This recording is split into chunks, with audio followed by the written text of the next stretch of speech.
जैसे ही भगवान ने ये बात सुनी, बैठे रहोगे भूखे, बात प्रभु को बहुत अच्छी लगी। भगवान सियावर राम खुद प्रकट हो गए, लेकिन अकेले नहीं आए, साथ में लाए सीता मैया। भगवान की दिव्य छवि देख के अलौकिक हो गया, आनंदित हो गया। प्रभु आप इतने प्यारे लगते हो। उनके चरण छुए, फिर बार बार रोटी देखे, भगवान को देखे, रोटी देखे, भगवान को देखे। भगवान ने बोला कोई बात है क्या? बोलता है नहीं प्रभु जी ने बोला था कि ठाकुर जी को भोग लगाना फिर ही खाना। हमें लगा एक ठाकुर जी आएंगे, लेकिन आप दोनों इतने प्यारे लगते हो कि आप तो भोग पाओ, जो हो गया सो हो गया। वो भक्त था, भोग उसे भी मिला। ऐसे ही प्रभु जाने लगे, फिर बोलता है वो मैं आपके हाथ जोड़ता हूँ, अगली एकादशी को जल्दी आना। प्रभु ने बोला ठीक है हम आ जाएंगे। जैसे जैसे दिन गुजरे, अब क्या हुआ, फिर आई एकादशी। हनुमान जी ने बोला आज भी जाओगे तुम खाना बनाने? बोला और क्या कर सकता हूँ, यहाँ भोग बनता नहीं है, वहाँ अलग समस्या है। हनुमान जी बोले समस्या क्या है? बोला आपने कहा था एक ठाकुर जी आएंगे, वहाँ दो आते हैं, अब आप मुझे सामान बढ़ा के दो। हनुमान जी ने सोचा भूखा रह गया, वो खाना पर्याप्त नहीं पड़ा होगा, तो महान जी ने सामान और बढ़ा के उसको दे दिया। उसने पूरा भोग दोबारा बनाया, फिर चला गया भोग लगाने। है बुरा आइए सीताराम आइए, मेरे भोजन का भोग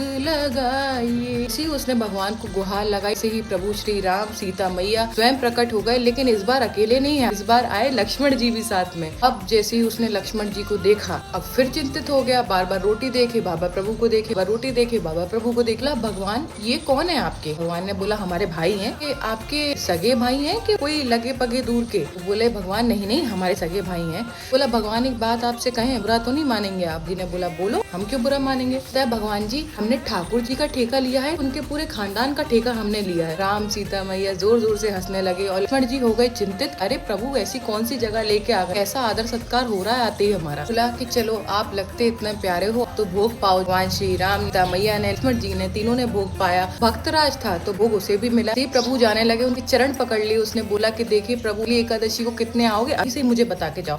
प्रभु बोले आ जाएंगे आ जाएंगे। फिर कुछ दिन गुजरे गुजरे गुजरे, फिर आई एकादशी। हंस जी ने बोला जा रहे हो आज भी भोजन बनाने? और कर भी क्या सकता हूँ, यहाँ कुछ बनता नहीं है, वहाँ अलग समस्या है। हनुमान जी ने बोला वहाँ क्या समस्या है? महान जी आपके ठाकुर जी हर एकादशी को बढ़ते जा रहे हैं। महान जी ने बोला ये कैसी बातें कर रहा है? बोला महान जी मुझे आप 11 से आटा दो, आलू दो, घी दो, राम रस दो, हिसाब से गुड़ दो। महान जी ने बोला इतना तो ये खा नहीं सकता, कहीं जाकर बेच देता होगा। उसको सामान तो दे दिया, लेकिन बार महान जी उसको देखने पीछे पीछे उसके पास गए, लेकिन इस बार उसने करी चतुराई। सारा सामान सर पे रख के ले गया, नदी के पास पहुंच, पेड़ के नीचे बैठा, बिना भोजन बनाए ही भगवान को पुकारने लगा कि राजा राम आइए, सीता राम आइए, लक्ष्मण राम आइए, मेरे भोजन का भोग लगाइए। जैसे ही उसने प्रभु को गुहार लगाई,